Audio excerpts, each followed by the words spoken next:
They crisscross the world's biggest freight rail network, loaded with the raw materials for just about every product you can think of. But the derailment disaster in the US state of Ohio has renewed long-standing concerns about the toxic chemicals carried through some of the country's biggest cities. Freight trains that can be as long as 3 kilometers pass through Washington, D.C. constantly, loaded with all kinds of materials. We're in the Tacoma neighborhood, and it couldn't be more residential. You have a kid's playground, homes, and schools, all just meters away from the freight line. CSX is one of the 7 major US rail freight operators. In 1987, it was responsible for 2 derailments in Tacoma within 3 months of each other, one of them next to the metro line.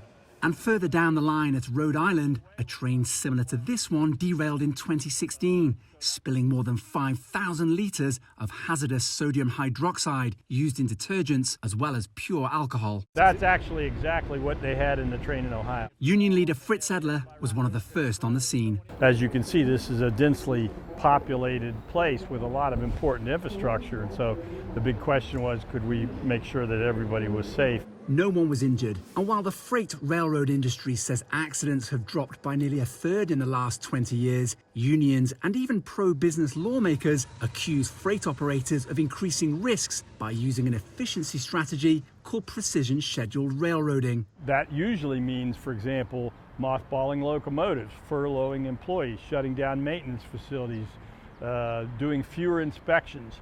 And running huge trains several kilometers long with fewer crew than before the advent of PSR. Although the Ohio train run by Norfolk Southern had 2 crew plus a trainee, they did not appear to have spotted a fire breaking out on board almost 45 minutes before the crash.